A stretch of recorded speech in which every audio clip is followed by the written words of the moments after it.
sudah tinggal di rumah ini hampir 20 tahun. Dan selama itu pula rumah di sebelah rumahku ini tidak pernah benar-benar dihuni. Rumah itu sudah kosong sejak awal aku pindah ke sini. Awalnya aku tidak terlalu peduli. Rumahnya memang terlihat seperti rumah kosong pada umumnya. Cat tembok mengelupas, halaman depannya dipenuhi rumput liar. Jendela-jendelanya tertutup rapat namun kacanya pecah. Yang konon kata warga sekitar, rumahnya angker. Banyak yang melihat ini itu.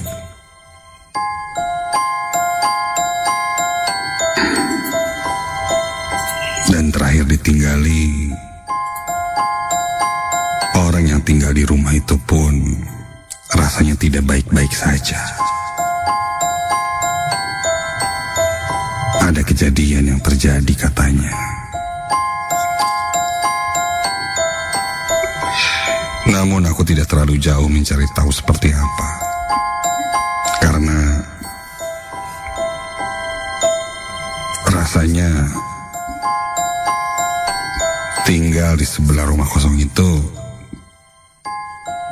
tidak berefek apa-apa padaku.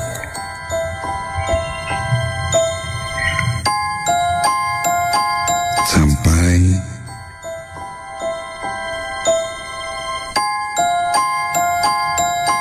di satu malam, kejadian ini merubah pemikiranku.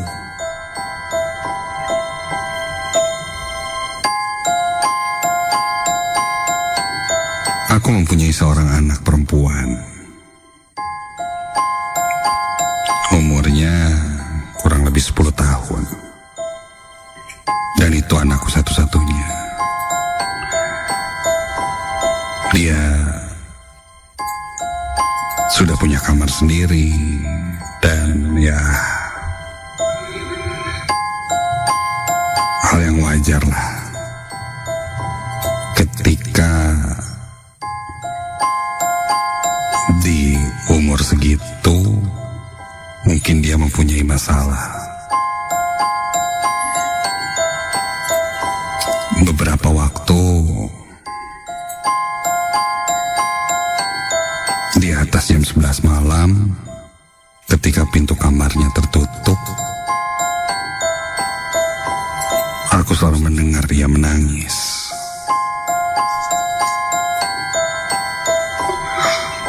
Ketika itu, aku dan istriku sempat ingin bertanya.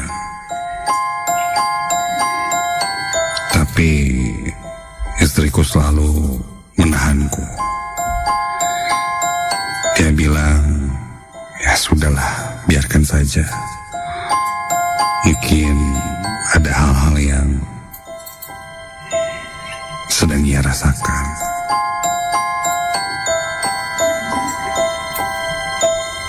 Hampir setiap malam, hal itu terus terjadi.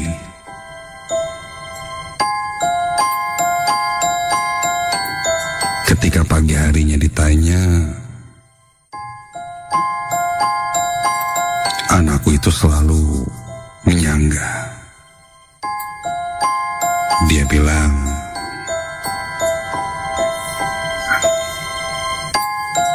dia tidak pernah menangis malam-malam.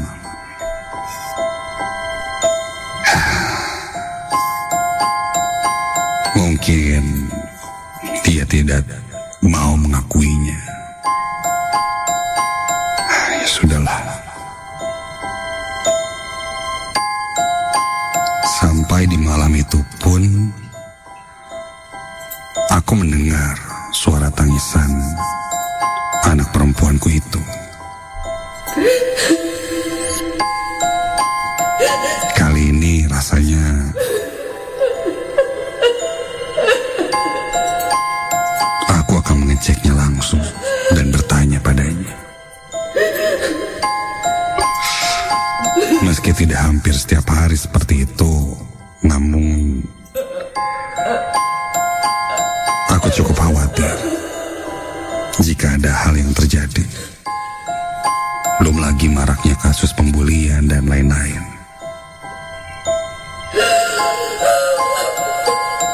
Ketika mendengar suara tangisan itu,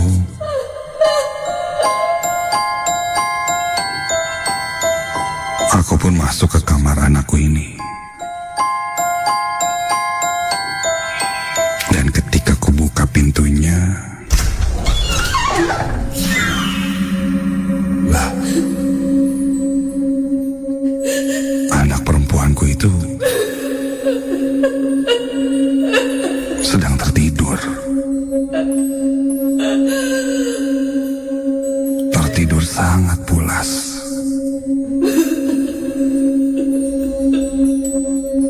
Namun suara tangisannya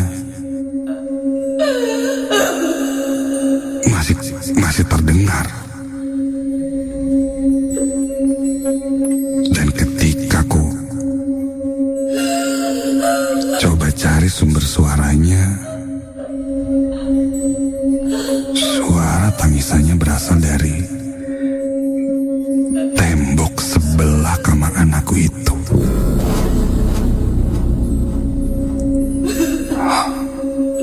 Bulu kuduku berdiri merinding. Suaranya sangat jelas. Suara tangisan seperti anak remaja perempuan terisak, nangis.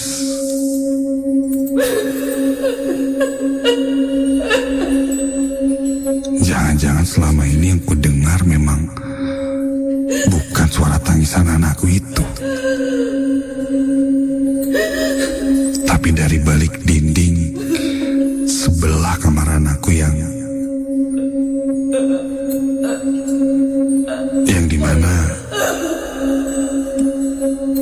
temboknya langsung bersebelahan dengan rumah kosong itu.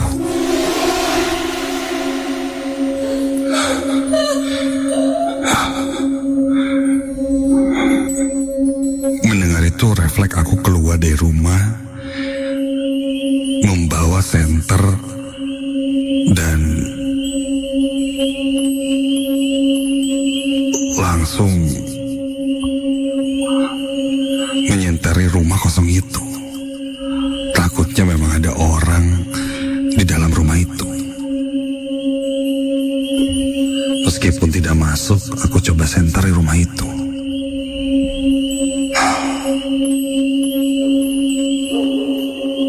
Ketika itu suara tangisannya tidak terdengar lagi. Istriku sampai keluar dan berkata, "Kenapa?" Aku kembali masuk ke dalam dan berkata bahwa suara tangisan yang selama ini kita dengar itu bukan dari anak kita, tapi di rumah sebelah, rumah kosong itu. Istriku tidak langsung percaya dengan apa yang kuucapkan. Dia masih berpikir bahwa ya itu suara anaknya. Sampai ketika kita sedang berdiskusi, suara tangisan itu terdengar lagi.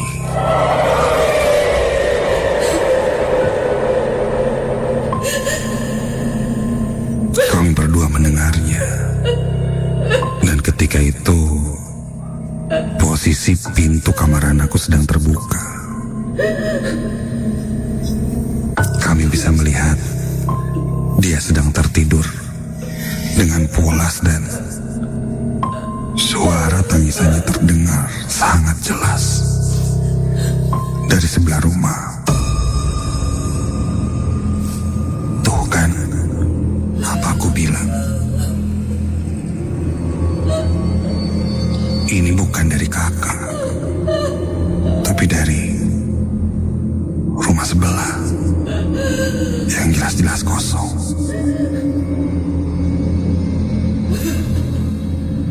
Kami pun membiarkan suara tangisan itu. Dan berencana tidak akan memberitahu anakku.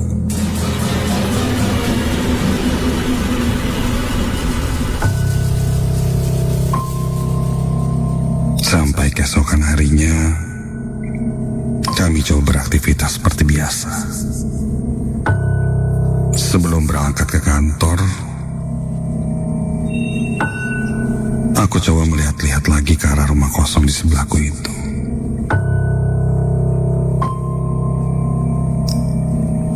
Aku masuk ke halamannya untuk melihat lebih dalam, mengintip dari kaca jendela yang berlubang karena kacanya sudah pecah. Ketika aku lihat, ya tidak ada siapa-siapa.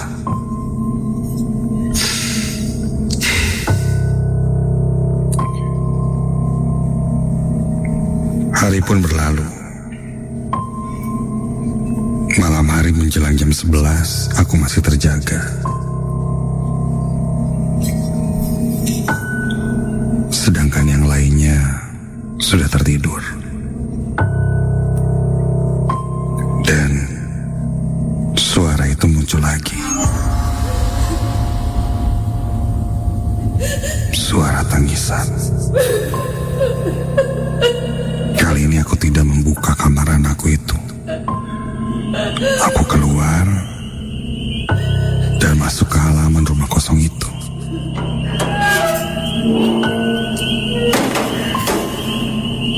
Dan bulu kuduku langsung berdiri merinding dari ujung kaki hingga ujung kepala ketika aku mendengar suaranya menjadi sangat jelas.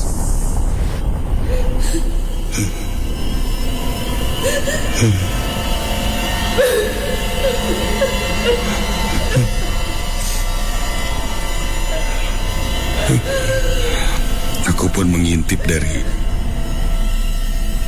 jendela yang bolong itu. Aku arahkan senterku ke beberapa ruangan kosong yang terlihat dari sana. Dan sesuatu bergerak sangat cepat. Sekilas kulihat bentuknya seperti seorang perempuan.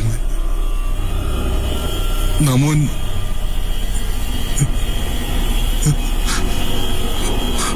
wujudnya aneh.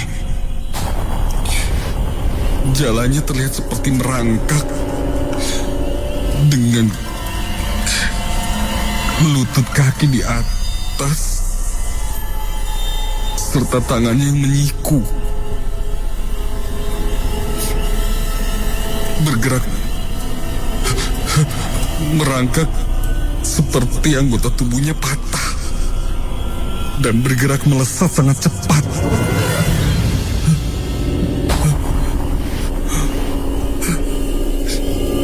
Sempat terekam di pikiranku.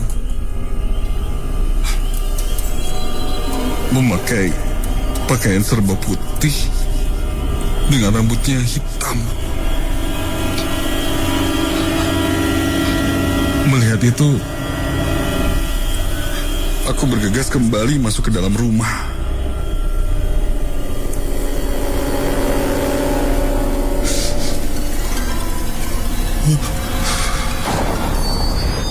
Aku tutup pintu dan aku masih berdiri di ruang tengah. Dan tiba-tiba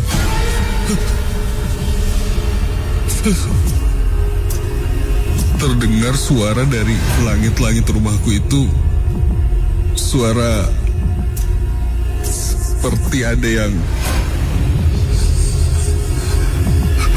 bergerak-gerak di atas sana, di balik langit-langit rumahku.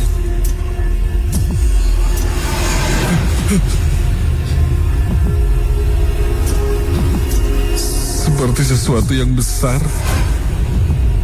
berjalan sangat cepat dan membuat suara gaduh di langit-langit itu.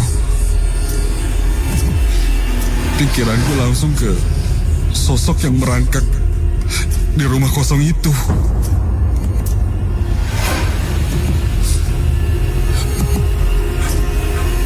Suaranya bergerak dan aku bisa mengikuti suaranya sampai ke kamar anakku.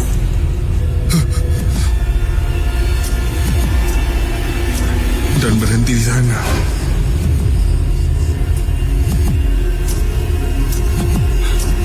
Kontan aku berlari dan membuka pintu kamar anakku lalu astaga, terlihat satu sosok perempuan dengan tubuh yang tidak biasanya, seperti kaki dan tangannya patah. Dia terlihat merangkak di dinding kamar. Posisinya di pojok dengan kepala yang melihat ke arahku. Rambutnya terjuntai panjang lalu matanya terlihat putih semua. Ia menyeringai dengan giginya yang tajam.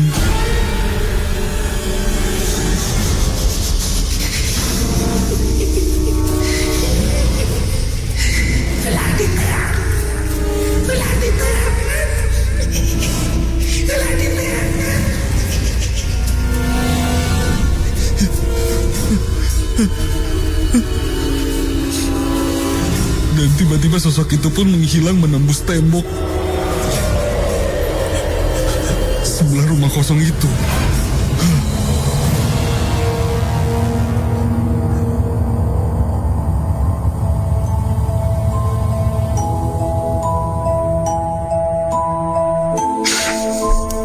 Kata-kata yang kuingat saat itu adalah ulah di teangan. Jangan dicari-cari.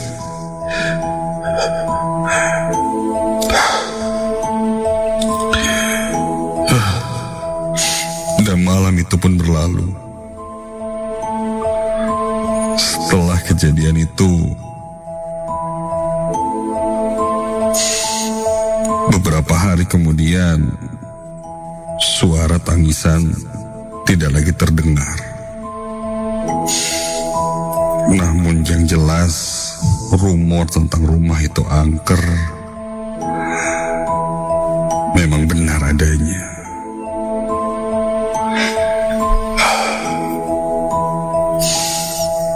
Dan setelah itu, jika ada suara-suara atau apapun yang berasal dari rumah kosong itu, aku tidak lagi mencari tahu. Karena mungkin itu ulah sosok yang sempat terlihat olehku itu.